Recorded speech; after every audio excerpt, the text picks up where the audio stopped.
Alam niyo ba guys, pasugod ako dito sa Caloocan para puntahan na tikman itong pinipilahan, pinagkakaguluhan at talaga namang nagte-trending na bagong 79 pesos 2-piece Canto Fried Chicken dito sa may Caloocan. At ayun nga, dinaragsa naman talaga sila ng napakaraming tao dahil sa sulit nga ng halaga na 79 pesos. Hindi ko talaga alam kung paano nila nagagawa yun. 2 piraso na nga ito ng fried chicken, tapos meron pa ito kasamang unlimited java rice at unlimited na sausawan na kasama. Not just one, pero mahigit sa 6 na sauces ang pwede nyong pagpilian. Meron silang gravy, mustard, garlic mayo, sriracha at kung ano-ano pa. Pero bawal nga lang mag-inarte dahil wala silang dine-in, kaya ang pagkain dito, hanap kayo ng pwesto, mala cowboy style. Bali, ito nga pala ang sobrang sulit at talaga namang trending ngayon na Mekos Manok na matatagpuan nga dito sa may 11th Avenue, corner Rizal Avenue dito sa may Caloocan. Bali, malapit nga lang sila dito sa may SM City Grand Central at nasa may tapat ng Mercury Drug, kaya madali nyo lang sila makikita. At ayun guys, finally dito ka tayo sa nagtitrending at talaga namang pinipilangan, ayan, na Mekos Manok dito sa may Caloocan. At ayan nga, no, grabe, napakasulit kasi 79 pesos lang, 2 piraso ng manok, may only rice, tapos mayroon pang iba't ibang sauces sa kasama. At ito nga, alamin natin kung masarap nga ba talaga, kaya naman, let's go! At ayan nga guys, no, inaabot na tayo ng dilim, pero ayan, tignan natin.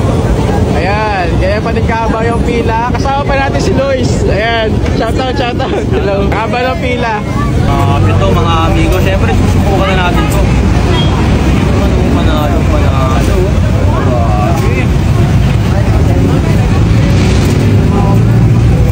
Umiyo pa rin talaga yung manok. Nakakasarap. At ito nga guys, syempre muna natin itikman itong kanilang plain na Mekos na fried chicken. Kaya tikman natin sa unang kagat. Crunchy-licious agad. Kaya tikman natin. Fairness ha, kasi tingnan nyo yung laman niya. Very juicy, tapos may lasa talaga yung balat saka yung laman niya.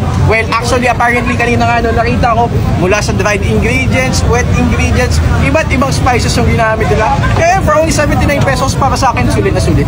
At yun nga, para sa akin, napakasulit talaga na itong Mekos Manok kasi for only 79 pesos, promise, ang dami na itong natutulungan. Ang dami ko nakasabay ditong iba't ibang klase ng tao from different walks of life. Mayroong mga estudyante, galing ng trabaho, magbabarkada, pamilya, at ayun, basta okay na okay talaga to sa lahat ng mga taong gustong makatipid.